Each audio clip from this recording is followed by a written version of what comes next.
Sorry about that. Basically, they get fancy titles sometimes, but I basically run the Urban Water Use Unit at the California Department of Water Resources. We oversee the urban water management plans and the 20 by 20 process. And that's what I'm going to talk a little bit about today. And I want to thank you for inviting me, and also want to thank you for inviting me and Maury Ruse, because I had the unique opportunity of driving down with Maury today and driving back. And Maury's sort of modest, but he's been working on water issues and the Delta since 1957. And so I think, as you saw from his speech, he retired in 2000, but is still coming back and being involved, and has, I think, as you saw, has a great way of presenting information in an easily understood format. So, and it was just a great treasure for me to get to spend some one-on-one time driving down and back with him. So thank you. Both my parents and my grandfather were Lutheran ministers, so the recessive preacher genes that I have feel very comfortable here in the church. But I realized a few years ago that what I talk about is often not as lofty as what my parents and my grandfather talked about. I was leading a stakeholder meeting on water conservation in Sacramento, and the meeting room just happened to be right next to where my daughter went to preschool. And when she finished up, our babysitter brought her over to watch Dad run a meeting. And that night at dinner, my wife asked her, "So what did Daddy talk about today?" And she looked at her and said, "Toilet, toilet, toilet."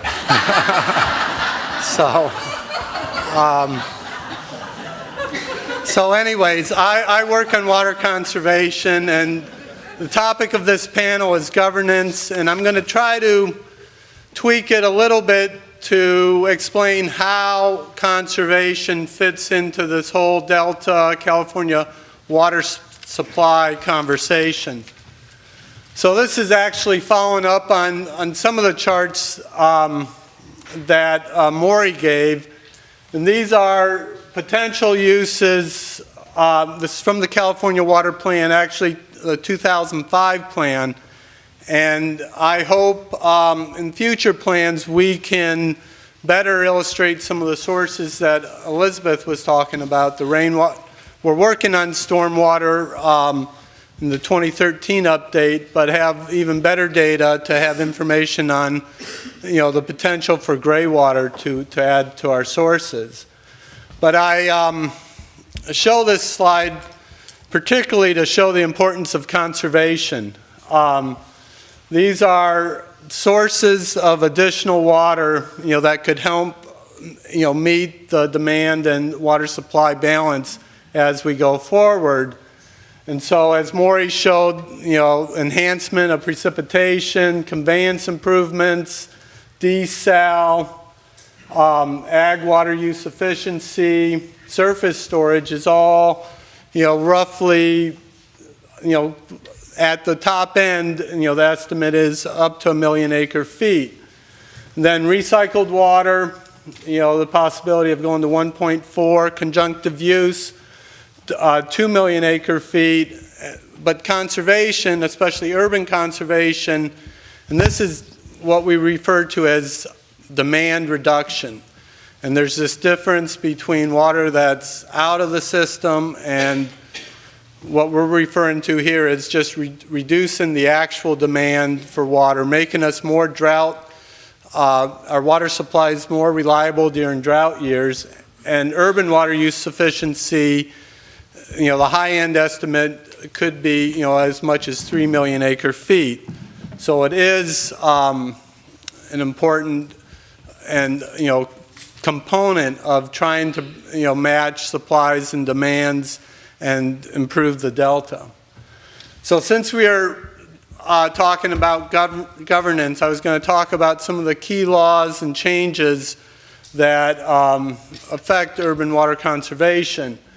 And one of the fundamental laws that sort of is always in the background, it's not actually applied that often, but is always sort of lurking back there, is that the right to water shall be limited, and this comes right out of the California Constitution, to such water as shall be reasonably required for beneficial use to be served, and such right does not extend to the waste or unreasonable use of water. And what is considered waste and unreasonable, sort of has changed over time, where 40 years ago, a 6-gallon toilet was the norm. And now, I think, going forward next year, our plumbing code standards will be 1.28. So that idea of what is acceptable and, what is waste will change over time. So water conservation legislation is often, driven by drought. Maury showed the 76-77 drought in the hydrograph. And some of the legislation that came out of that was in 1983, the Urban Water Management Planning Act was adopted. I think many of you remember that drought and how Marin especially was hit so hard because of the way, their water supplies were developed, hard enough that, a pipeline was actually, put across the Richmond Bridge to bring them. And so the legislature, recognizing that water suppliers who could be almost next to each other could have very different water supplies and responses to drought, required suppliers to submit every 5 years an urban water management plan that looks at how they will handle future demands, especially in terms of dry years and multiple dry years. And then in those plans address what conservation measures they will put in place, recycling measures, and then, as I'll talk about later, there's a new requirement where they have to address the 20 by 20 requirements. And then, in the mid-'80s too, toilet standards came down to 3.5 gallons. So the 88 to 92 drought, I see people call it the 6-year drought, the 4-year drought, but a lot of legislation came out after that drought. The California Urban Water Conservation Council was formed in 1991, and the urban best management practices were established. The toilet standard was lowered to 1.6 in 1992, and the first landscape model ordinance was put into effect in 1992. 2007 and 2009 drought, and this coincided with the decline in fish species in the Delta. So at November of 2009, there was sort of a package of water legislation that was put forth. Some measures to look at groundwater, some governance issues on the Delta. There was the water bond that was initially proposed for 2010 that now has been delayed. And there was a requirement on conservation. A number of provisions in there, with probably the most notable being that urban water suppliers or the state set a goal of reducing urban per capita water use by 20% by 2020. So, a little bit of background on XBX and the 20% requirement.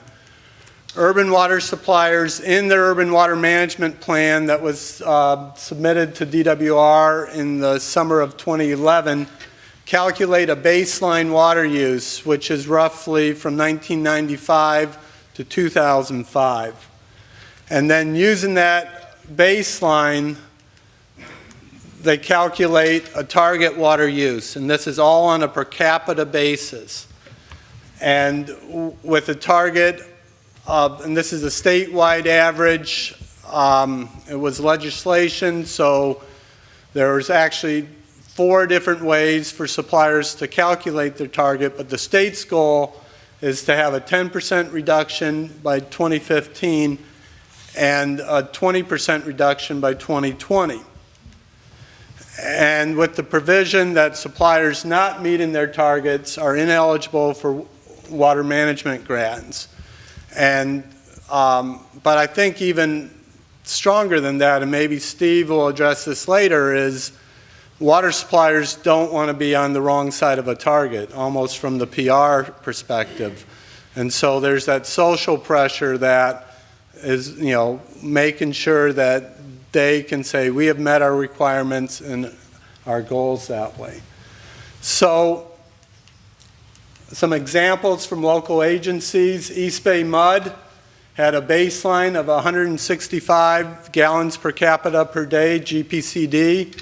They set a target of 150, but in their plan, they're projecting that their 2020 water use will be much lower than what their target actually is.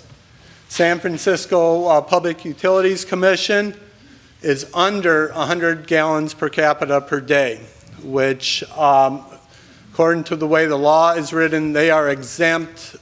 They've reached that threshold level where they are exempt from future requirements. And their water use has come down over the years. So this is what the state looks like. If I look a little tired, we've received over 400 of these plans, and they're not small documents. They're pretty thick. The average baseline water use across the state is 200 gallons per capita per day, and the average target that was set by suppliers was 167.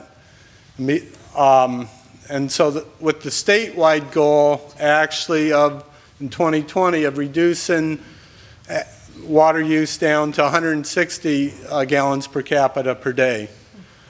But as you can see from this map, water use varies greatly across the state. Down in the Colorado River Basin, where you have large landscapes and high evaporation, there's less, what we call evaporative demand, less irrigation requirements. Water use is lower, and as you move inland, water use tends to go up. So achieving this goal, coming down, the 20% by 2020 would result in a reduction in demand. This is what water suppliers would require. This is not a reduction that would come, it does not tie one-to-one with reductions out of the delta of 1.8 million acre feet. And this equates to the annual water use of the following cities: Los Angeles, San Francisco, East Bay Mud, San Diego, Fresno, and the Eastern Municipal Water District in San Jose. So it would be a huge achievement to do this, and would put the state in a much better position to face future droughts and water shortages.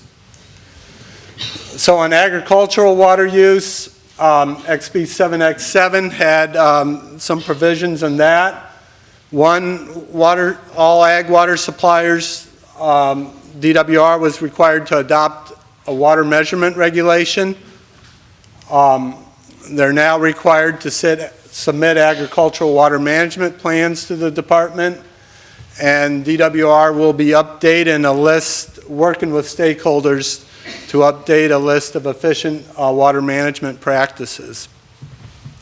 In terms of the Delta and supplies out of there are proposals that suppliers who rely on Delta water develop plans inside of their urban water management plans of how they would handle a supply interruption if there was an earthquake in the Delta.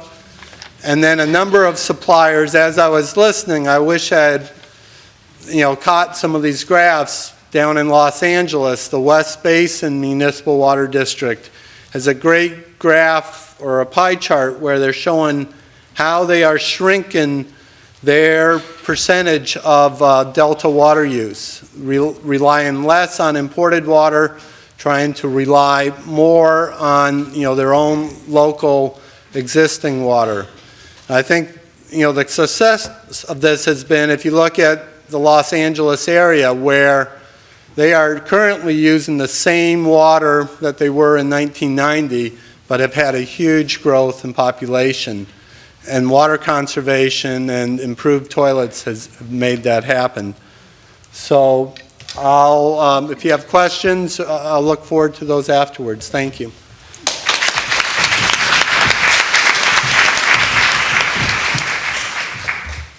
Thank you very much.